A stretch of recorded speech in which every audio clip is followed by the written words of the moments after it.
다른 복음서와 좀 다르게 처음서부터 누가의 저작 의도를 밝히고 있습니다. 데오빌로라고 하는 어떤 분에게 기독교회가 어떻게 시작되었는지 그 시초부터 상세하게 알려주려고 하는 그런 의도가 있습니다.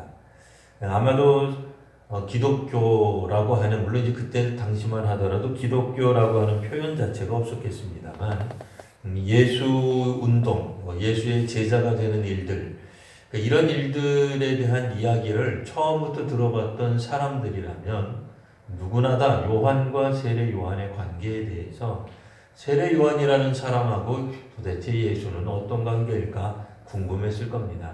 그래서 1장과 2장 사이에는 요한과 예수님에 관한 탄생에 관한 이야기, 또 요한과 예수님의 탄생에 관한 이야기들의 유사성들, 물론 약간의 차이점도 있긴 합니다만 거의 유사한, 그러나 이제 한마디로 요약하면 두 분 다, 요한도 그렇고 예수님도 그렇고 하나님의 뜻과 연관이 있어서 태어난 사람들이구나, 하나님이 보내신 사람이구나, 하나님이 정한 선지자와 같은 사람이구나 라고 하는 생각을 해보게 됩니다. 요한의 출생도 예수의 출생도 결코 인간적인 관점에서 볼 때는 도무지 있을 수 없는 일들이었다. 이게 이제 결론이 될 수도 있겠습니다. 물론 이제 두 분이 다 똑같은 상황은 아니나, 그러나 상당히 유사점을 가지고 이제 누가복음이 계속 기록되고 있습니다. 이 앞부분까지는 이제 어린 시절의 요한 혹은 예수님에 관한 이야기로 되어 있다면, 이제 본격적으로 요한이 활동하는 시대, 그 시대적 상황을 이야기해 줍니다. 3장 1절에는 예수님과 함께 요한과 예수님이 활동하던 시대의 당시 역사적 상황, 특별히 적대적이고 어떻게 보면 불리하고 어떻게 보면 위험천만한 그런 역사적 상황을 이야기해 줍니다. 첫 번째 그룹이 나오죠. 첫 번째 그룹은 정부 지도자들입니다. 또 정부 지도자들, 그러니까 우리나라 정부 지도자들도 괜히 뜨끔할 수도 있겠습니다만 꼭 그런 건 아니고, 고대 사회에 있어서 특별히 정부는 왕정 시대에 왕의 비호를 받는가, 왕의 긍정적 평가를 받는가, 아니면 왕이 눈여겨보는가, 눈밖에 나는가, 눈에 가시인가는 이거는 그 어떤 집단이든 종교 집단이든 과연 그들이 어떻게 살아남을 것인가에 관한 중요한 잣대가 될 것입니다. 이 당시의 정부 지도자들, 통치 지도자들, 사회 각층 지도자들입니다. 정치 지도자들 몇 명 이름이 나옵니다. 디베르 황제도 나오고요. 본디오 빌라도는 유대의 총독으로, 또 헤롯과 또 빌립, 헤롯 빌립이라고 불리우고도 있는 이 빌립도 나옵니다. 나중에 그 사람은 또 이제 성경 가운데서 여러 번 나오고 있기 때문에 또 그때 가서 살펴보기로 하고요. 그 다음에 이제 루사니아라고 하는 사람도 나오는데 성경 다른 곳에는 또 나오지 않는 인물입니다. 다만 이 시대에서는 이렇게 여러 사람들의 이름을 한꺼번에 나열했을 때 이게 상당한 역사적 근거를 가졌을 겁니다. 우리들로서야 누가 누구인지 한 번도 보지 못한 사람들이니 그 사람들이 누구냐 이럴지 몰라도 누구누구의 아들이요, 또 누구누구의 동생이요, 어쨌든 혈연 관계로도 이렇게 얽혀져 있는 당시 사람들, 중요했던 역사적 인물들이 쭉 나옵니다. 성경에 나와 있었던 3장 1절에 나와 있는 이런 인물들은 기본적으로 예수님 혹은 이제 세례 요한과 그렇게 썩 사이가 좋지 못합니다. 본디오 빌라도도 물론 예수님에 대해서 한때 이렇게 긍정적인 우호적인 마음을 가졌던 것으로 보이기도 합니다만, 여전히 사도신경에도 나오는 것처럼 적대적 관계의 대표적 인물로 묘사되고 있는 사람들입니다. 이들뿐만이 있지 않았습니다. 당시 또한 유대 종교 지도자들, 두 번째 그룹이라고 말할 수 있는 역사적 상황 가운데 특별히 예수와 또 요한에게 적대적인 감정을 가졌던 사람들, 당시의 종교 지도자들입니다. 당시의 유대 종교 지도자들 안나스와 가야바가 나옵니다. 안나스도 대제사장이요, 또한 가야바도 대제사장으로 나오죠. 안나스는 실질적으로 요한과 예수님이 활동하던 시대의 대제사장은 아니었습니다. 그 이전의 대제사장이었는데 상당한 영향력을 끼쳤던 인물로 묘사되고 있습니다. 실제적으로 대제사장은 가야바가 요한과 예수님 시대에 활약했던 사람인데, 가야바 같은 경우에는 예수께서 그 민족을 위하여 죽게 될 것이다 라고 짐짓 예고한 사람이기도 합니다. 마치 그가 무슨 선지자처럼 예언한 것은 아니고요.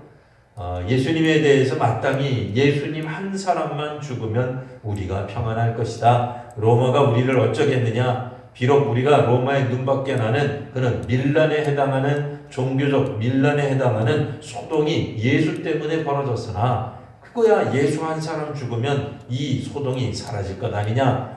그러니 혹시라도 로마인들이 우리를 다시 공격한다 하더라도 그 한 사람만 죽으면 우리 민족이 평안해질 거다라는 투로 이야기한 겁니다만 뒤로 가다가 뭐 하듯이 그가 마치 예수님이 전 민족을 위하여 운명하실 것을 예언한 예언자처럼 보이는 사람, 그가 바로 가야바입니다.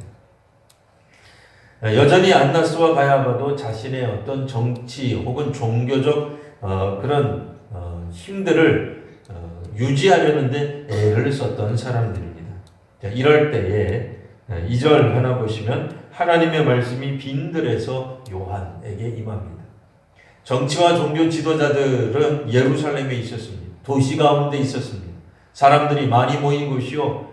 문자 그대로 당시의 정치와 종교 중심지가 아닌 하나님의 말씀은 들판에 광야에 임했던 것입니다. 이제부터는 사람들은 하나님 말씀을 듣기 위해 대도시로 그리고 중심지로 가는 것이 아니라 빈들 광야로 가야만 했던 것입니다. 어쩌면 우리도 분주한 삶 그리고 각자의 어떤 삶의 치열한 경쟁이 있는 그곳이 아니라 그곳에서부터 벗어나 광야라고 하는 빈 들판으로 가야 주의 말씀을 들을 수 있을지 모릅니다. 너무나 많은 소리들이 우리의 귀를, 우리의 마음을 붙잡고 있으면 하나님의 말씀이 들릴 여지가 없게 됩니다. 여하튼 오늘 주의 말씀은 빈들에 있는 광야에 있는 요한에게 임한 것입니다. 요한은 요단강 부근에 있는 광야를 전전하며 이곳저곳을 다니며 말씀을 전했습니다. 특별히 세례를 전파했는데 사실 세례는 유대인들에게도 익숙한 내용 중에 하나입니다.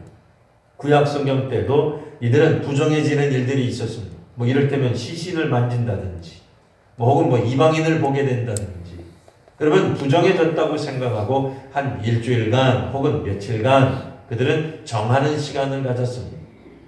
이 깨끗해지는 정해지는 시간, 이를테면은 우리도 감기에 걸리고 나면 감기 낫는 시간이 필요한 것처럼 부정해지고 난 다음에는 부정이 그 사람에게서 멀어질 희석될 시간이 필요한 겁니다. 우리가 맛있는 음식을 잔뜩 먹고 나면 온 몸에 그 냄새가 배이기 마련입니다만 그래도 한 일주일쯤 며칠 정도 지나면 냄새가 몸에서 사라지게 되죠. 그럴 때에 이스라엘 유대인들은 몸을 씻으면서 주께로 다시 나왔습니다. 정결 예식과 관계가 있는 거죠. 세례는 문자 그대로 몸을 씻는 겁니다. 온 몸을 물에 잠기는 의식이 바로 세례 의식이요. 우리로 말하면 몸을 씻는 것을 말합니다. 자, 그러니 이 익숙한 세례이나 오늘 성경 가만히 보시면 죄사함을 받게 하는 회개의 세례다. 조금 다른 세례예요. 회개하는 세례. 전에는 세월이 좀 시간이 지나면 됐어요. 하나님 앞에 침묵만 하면 됐어요. 그러니까 하나님 앞에 나아갔던 어떤 그런 사람들이 이제는 부정해지면 며칠간만 집에서 좀 기다리고 있다가 나아가면 됐어요. 이제는 회개해야 하는 것입니다. 특별히 죄사함을 받게 하는 회개인이 이제는 몸을 물에 잠그는 것만으로는 되지 않는 것입니다. 특별히 하나님과 사람들 앞에 범한 잘못을 시인해야만 했던 것이죠. 그리고 실제로 그런 행위에서 온전히 벗어나는 것을 의미했던 것입니다. 죄사함을 받게 하는 회개의 세례가 요한이 선포한 세례가 되겠습니다. 이 세례는 다시 한번 보시면 선지자 이사야의 쓴 말을 묘사하고 있죠. 광야에서 외치는 자의 소리가 있어 이르되 너희는 주의 길을 준비하라. 그가 오실 길을 곱게 하라. 모든 골짜기가 메워지고 모든 산과 작은 산이 낮아지고 굽은 것이 곧아지고 험한 길이 평탄하여질 것이요. 이 메시지는 이사야 선지자를 통하여, 구약의 이사야 선지자를 통하여 예전에 수백 년 전에 이스라엘 민족들에게 선포되었던 하나님의 말씀입니다. 당시에 이 말씀이 이사야 선지자를 통해서 외쳐졌을 때는 바벨론 포로기에 있었던 사람들에게 외쳐졌던 말씀입니다. 이스라엘 사람들은 이제 바벨론으로 끌려가 정처 없는 포로의 삶을 살았습니다. 어떠한 희망도 보이지 않았던 삶을 살았던 것입니다. 그때 이사야 이 선지자의 말씀을 보면 이제 그들이 정한 때가 됩니다. 그들이 죄를 범하고 그 죄를 씻는 시간이 어느 정도 일정량이 차게 되자 주께서 다시 그들에게 구원을 베풀어 주셨다라고 말씀합니다. 이스라엘 사람 누구도 자기 자신의 구원을 위하여 무슨 일을 행할 사람이 아무도 없습니다.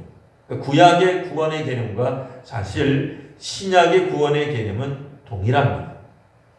신약에서도 우리가 우리 자신을 구원할 만한 행위를 함으로써 하나님이 기뻐하셔서 점수가 60점이 넘었거나 100점 만점이 되기 때문에 하나님이 그에 대한 보상으로 우리들에게 구원을 주시는 것이 아니라 사람들은 아직도 그 구원에 합당하지 못하고 그 구원에 이르지 못하였는데 하나님이 그 구원을 우리들에게 선포해 주시는 거예요.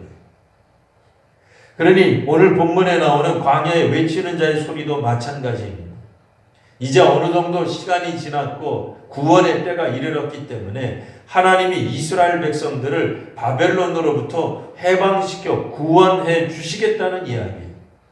근데 이 구원이 우리 이 사람들에게 이루어졌을 때 그러면 이스라엘 사람들은 구원이 이미 임한 거예요. 구원이 선포된 거예요. 하나님이 이미 작정하신 거예요.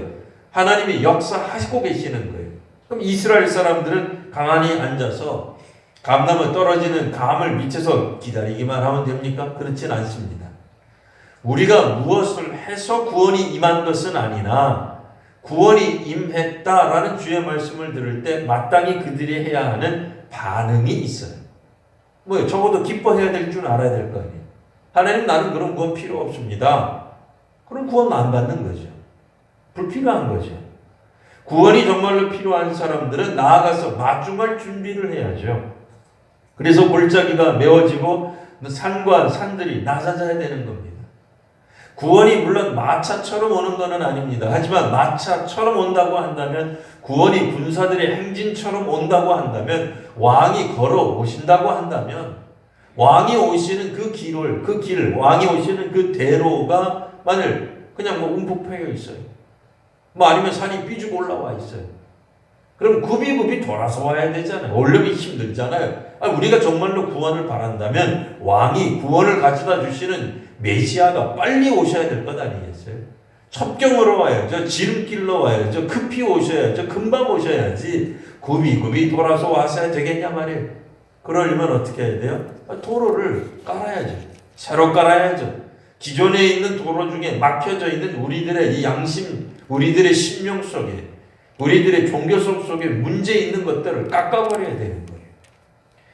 자, 그렇게 되면 모든 육체가 하나님의 구원하심을 보게 될 겁니다. 왜냐면 하나님은 왜 더디 오시나 봤더니 산 때문에 못 오시는 거예요. 골짜기 때문에 못 오는 거예요. 이거는 일반적인 산을 말하는 게 아니잖아요. 골짜기를 말하는 게 아니잖아요. 우리 마음 가운데, 우리의 심령 가운데 있는 준비, 주님을 맞이하는 기쁨, 그런 것들을 말합니다. 선물을 주는데 선물 받는 사람이 기뻐하지 않으면 선물이 무슨 의미가 있겠습니까? 아무런 의미가 없는 거죠. 준 사람만 기쁘지 받는 사람은 하나도 안 기뻐요.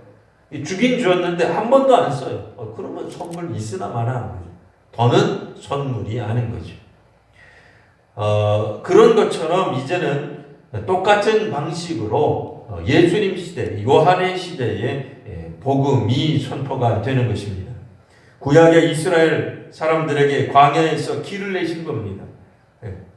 그러니 하나님의 소리는 광야에서 듣는 것이, 도시에서가 아니라 광야에서부터 이 주의 말씀을 들으며 이제 모든 육체가 누구라도 이를 기뻐하고 용납하는, 수용하는, 긍정하는, 받아들이는 사람들에게 하나님의 구원이 임할 것입니다.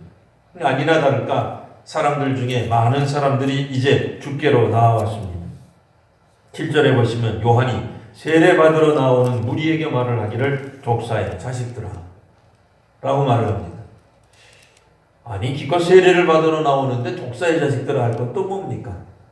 세례를 받으러 나왔다는 것 자체가 사실 어떻게 보면 회개하러 나온 사람들인데 왜 독사의 자식? 독사라는 말이에요.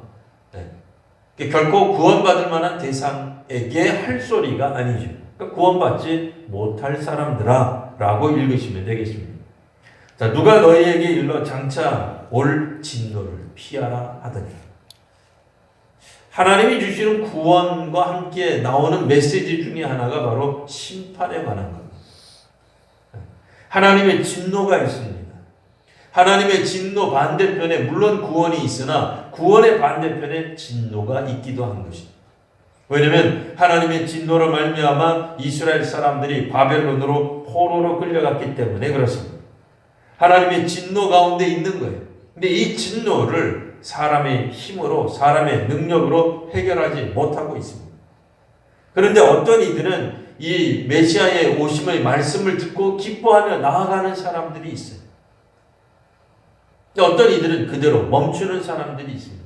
근데 오늘 성경 보면 그래도 세례를 받으러 나오고 있는 거잖아요. 근데 이들 속에 무슨 생각을 하고 있냐면 8절에 보시면 회개에 합당한 열매를 맺고 속으로 아브라함이 우리의 조상이라 말하지 말아라 라고 하는 표현이 나옵니다.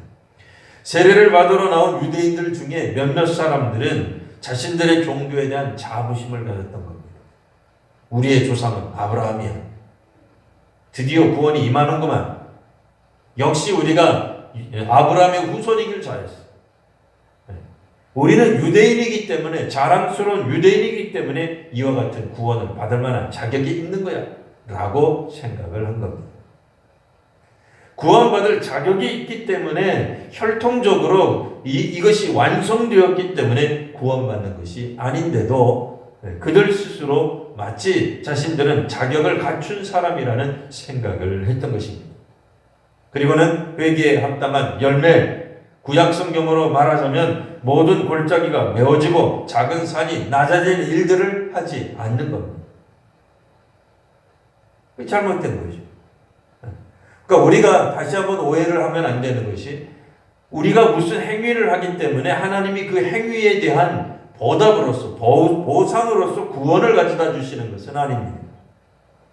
그러나 우리에게 베푸신 구원에 감격하여 우리는 마땅한 열매를 맺게 돼 있습니다. 반응하도록 되게 돼 있습니다.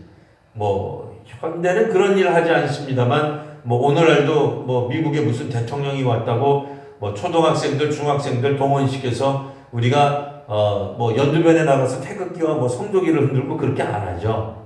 네. 지금은 그런 거 안 합니다. 안 합니다만 옛날에 만약 누군가가 온다 그랬을 때 우리는 분명히 그런 행동을 했습니다. 누군가가 온다는 것을 환영하는 행위를 했단 말이에요. 지금은 우리 국민들이 동원되지는 않지만 적어도 청와대에서는 환영 리셉션을 하겠죠. 설마 그것까지 안 하겠습니까? 환영 만찬을 갖겠죠. 대담도 하고 사진도 찍겠죠. 외국 정상들 간에 선물도 주고받고 하겠죠. 그런 것처럼 적당한 어떤 이 행동들이 따르게 마련입니다. 일방적으로 오고 일방적으로 가는 것은 없습니다. 하나님이 우리에게 비록 일방적으로 구원을 베푸신다고는 하나 구원을 받아들이는 사람들 속에 반응이 있는 겁니다. 예배를 하든 찬송을 하든 기뻐하든 마음의 평강이 넘치든 적어도 그런 사람들은 하나님이 원하시는 뜻을 행하도록 되어 있습니다. 구원이 먼저요. 그 다음에 믿음의 사람들의 실천이 따르기 마련입니다. 근데 오늘 성경에 나오는 사람들은 회개에 합당한 열매는 생각하지도 않는 겁니다. 회개할 마음은 없는 겁니다. 분명히 회개의 세례가 베풀어지는데도 그들은 죄사함만 말했지 회개의 세례의 본질적 의미를 상실해 버렸던 것입니다. 그래서 뭐라고 말씀하시냐면 심지어는 역시 하나님은 우리 하나님이야. 우리는 하나님의 자손임에 틀림이 없어. 하나님의 백성임에 틀림이 없어. 라고 하는 생각에 대해 세례 요한이 일침을 가합니다. 오늘도 우리가 그런 표현할 때 있죠. 하나님은 우리를 안 쓰시면 하나님 손해야. 내가 어떤 존재인데. 뭐 그런 말 한단 말이에요. 근데 하나님이 어떤 하나님이면 돌들로 하나님의 자손, 아브라함의 자손이 되게 할 수 있어. 하나님의 동역자로 세우실 수 있는 거예요. 네. 우리만 이어야 된다는 것도 자기 생각이에요. 우리만 유별나고, 우리는 특별하고, 우리 민족은, 우리는 혈통적으로, 우리 교회는, 나는, 그런 말들은 옳지 않습니다. 하나님이 우리들에게 구원을 베푸시고, 놀라운 기적을 베푸시고, 또 능력의 역사, 능력의 여러 가지 성령의 은사를 주셨다면, 하나님은 보편적으로 이것을 교회를 위해 사용하도록 하나님이 우리에게 주시는 거지. 나만 특별해서, 내가 기도 많이 해서, 내가 혈통적으로 4대째 믿고 5대째 믿으니까, 내가 계룡산에서 10년 동안 금식했으니까, 그런 것들은 다 안 맞는 것들이에요. 특별히 내가 하나님의 계시를 받는다, 특별히 자기만 옳다, 그런 말들이 적절하지 않는 겁니다. 오죽하면 세례 요한은 다음과 같이 말했죠. 이 돌들로도 아브라함의 자손이 되게 할 것이다.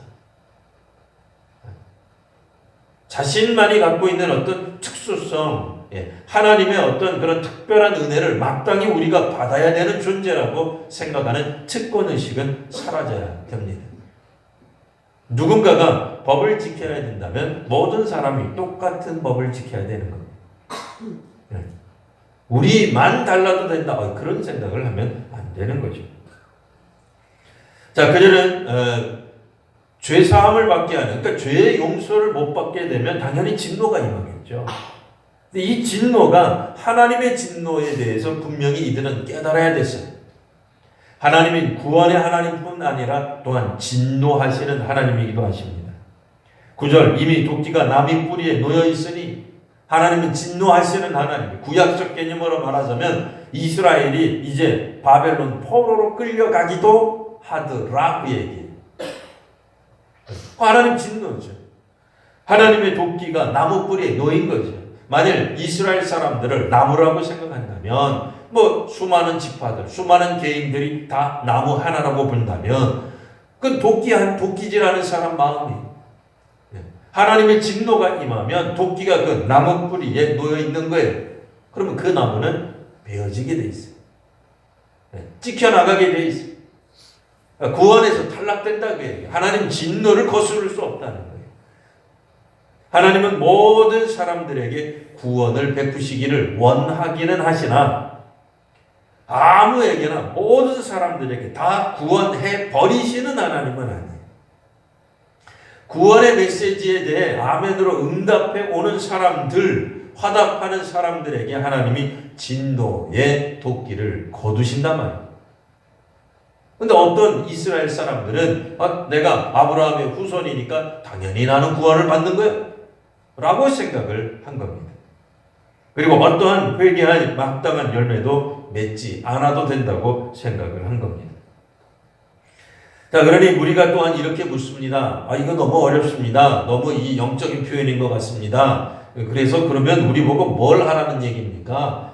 이렇게 이제 묻죠. 그러자 이렇게 말을 합니다. 옷 2벌 있는 자는 옷 없는 자에게 나눠주면 된다. 먹을 것이 있는 자는 그렇게 없는 사람에게 나눠주면 될 것이다. 하나님 말씀에 대한 순종이랄까, 죄사함을 받게 하는 회개에 합당한 열매, 이거는 이미 이제 죄사함을 우리가 받은 거예요. 죄사함을 받았다라고 한다면 죄사함 받은 사람답게 살아가면 돼요. 그건 뭐야? 하나님이 하시는 말씀에 대한 순종이에요. 하나님 말씀은 전에는 들리지 않아요. 오직 하나만 들립니다. 한 가지밖에 들리지 않아요. 너희들에게 오늘 구원이 임했다. 그 말씀 외에는 사실 아무것도 안 들려요. 하나님이 구원 이후에 우리로 하여금 말씀에 순종하기를 원하고 계시는 겁니다. 자, 세리들도 와서 이렇게 이야기를 합니다. 세리들도 세리를 받고자 하여 선생님 우리는 무엇을 하면 좋겠습니까? 우리가 생각할 때 아브라함 자손이 되기 위해서 누가 되어야 될 것인가? 여기 보면은 당시 사람들이 아주 친절머리내고 미워했던 사람들이 나옵니다. 이 세리죠. 로마의 앞잡이가 되는 거죠. 백성들을 수탈해가는 사람들입니다. 우리가 생각해서는 이 사람들은 절대로 구원받으면 안 될 것 같은 사람들입니다. 오늘 우리도 그런 사람들이 있습니다. 우리가 볼 때 뭐뭐 하는 사람들은 좀 교회 안 나왔으면 하는 뭐 그런 마음이 있을 수도 있어요. 근데 이런 어떤 편견이 아니라 그때 당시에 사람들의 가진 생각으로는 당연한 생각이었을 거예요. 오늘 우리가 보면 편견처럼 느껴지지만 당시 사람들 입장에서는 맞는 말이죠. 만일 우리가 그런 예는 적절하진 않습니다만 일제치하라고 생각해 보십시오. 어찌어찌 하다가 보니까 일본 치하 가운데 있으면서도 교회를 허락하던 시절이 있었습니다. 잠깐이라도. 근데 한일 합방이 되고 나서는 교회에 상당한 핍박이 들어왔습니다. 근데 교회 지도자들이 만일 친일파가 한다. 어떻게 생각하세요? 우리는 사실은 친일파가 교회를 더 잘 다녔어요. 사실은. 오히려 친일이 아니었던 사람들이 교회에서 쫓겨났어요. 왜냐면 이 대한예수교 장로, 그때는 이제 조선 야소교 장로회라고 그랬죠. 장로회 총회에서 신사참배를 허락을 했단 말이에요. 그 신사참배를 허락하는 것을 거절한 사람들, 그러니까 신사참배 말도 안 된다 이런 사람들은 교회로부터도 쫓겨났던 겁니다. 우리가 생각하면 무슨 생각하겠어요? 저런 사람들은 구원받으면 안 될 것 아닌가? 우리도 그런 사람들 지금 있죠. 저런 교회는 잘못된 교회라고 생각하는데 그런 사람들이 과연 구원받을 수 있을까? 오늘 세리가 묻잖아요. 주께서 이렇게 요한을 통해서 이렇게 말씀하십니다. 부과한 것 외에는 거두지 말아라. 부과한 것 외에는 거두지 말아라. 그러니까 더 거뒀다는 거예요. 자기 욕심을 가지고 더 거둔 사람들이 또 있습니다. 군인들도 나옵니다. 여기서 말하는 군인들은 물론 로마군에 속한 군인이죠. 그러나 그들의 신분은 유대인이었을 겁니다. 어쩌면 세리를 지키기 위해 파송된 사람들일 수도 있었을 것입니다. 이 사람들도 유대인들이 볼 때는 이거는 매국노죠. 나라를 팔아먹은 사람들이죠. 그들도 와서 묻습니다. 그럼 우리는 무엇을 하면 되겠습니까? 우리는 부과된 것 외에 거두고 자시고 할 것도 없어요. 뭘 하면 되겠습니까? 사람에게서 강탈하지 마라. 강탈했다는 얘기. 당시 시대의 관행은 강탈을 한 겁니다. 거짓으로 고발을 했겠죠. 거짓으로 고발하면 어떤 사람들이 와서 막 두렵고 법정에 불려가고 그러면 자기가 좀 빼주겠다 이렇게 얘기를 했을 거라고 보여집니다. 그리고 밟는 급료가 분명히 있었습니다. 그것을 족한 줄로 알고 그렇게 살아가십시오. 하나님을 믿게 되어서 우리가 세례를 받게 된 사람들은 꼭 부자이어야만 우리가 세례받고 구원받은 사람임을 드러내준 것이 아닙니다. 비록 작게 가졌다 하더라도 우리가 족한 줄 알고 하루 살아가기에 괜찮다 그러면 남은 것들을 다른 사람을 위해 나누어 줄 수 있는 마음이 있으면 되는 겁니다. 더 많은 것을 갖겠다고 움켜쥐는 사람들은 하나님의 구원에서 멀다고 볼 수도 있습니다. 여러분 집에 아무리 많은 과일이 있으면 뭐합니까? 먹을 수가 없잖아요. 재워놓으면 어떤 일이 벌어지죠? 물론 빨리 잼으로 만들면 되긴 하겠습니다만 그게 아니라면 부패하고 썩어버려요. 적절할 때 나 혼자서도 어차피 못 먹을 거라면 다른 사람에게 나누어 줄 알아야 됩니다. 하나님이 우리에게 은혜를 베푸신 것을 안다면 나머지 시간, 나머지 사람들, 나머지 어떤 부유함을 나누어 줄 줄 알아야 되는데 그렇게 못하는 거죠. 자, 이렇게 어떻게 보면 참 속 시원하게 메시지를 전하는 이 요한을 보면서 사람들이 심중에 그런 생각을 했습니다. 그럼 요한, 이 사람 도대체 뭐지? 이 사람 뭐 하는 사람이야? 혹시 우리가 기다리던 메시아는 아닐까? 그런 생각이 자연스럽게 들 겁니다. 아마도 거침없는 요한의 입담 때문에 그랬을 수도 있어요. 그러자 이것을 빨리 눈치챈 요한이 이야기를 합니다. 나는 여러분들이 기대하는 메시아가 아닙니다. 내 뒤에 오시는 분이 진짜 메시아입니다. 요한 뒤에 오시는 분은 어떤 분이냐? 16절 말씀에 보면 중간쯤에 이런 표현이 나옵니다. 능력이 많으신 이. 능력 많으신 분이 오는 거예요. 자신과는 비교할 수 없을 만한 능력을 가지신 분, 능력이 많으신 분이 참으로 오시게 될 텐데 그분이 메시아다라고 말을 합니다. 자기는 어떤 존재냐면 그분에 비하면 오늘 성경에는 신발끈 풀기도 감당할 수 없다. 신발끈 푸는 건 노예나 하는 일이에요. 뭐야? 신발끈 푸는 것도 못하겠다. 그 얘기는 자기가 신분이 높아서 못하겠다는 게 아니라 나는 노예만도 못하다 말이에요. 그러니까 비교 대상이 될 수가 없을 만한 분이 오신다. 나는 물로 세례를 베풀었지만 내 뒤에 오시는 분은 성령과 불로서 세례를 베푸신다는 거예요. 그러니까 자기보다 능력이 많기 때문에 보통은 우리가 물로 세례를 주는 건 상상할 수 있는 일이에요. 성령으로 세례를 준다는 게 도무지 이해가 안 되는 말이에요. 영으로 가득 차게 하는 거죠.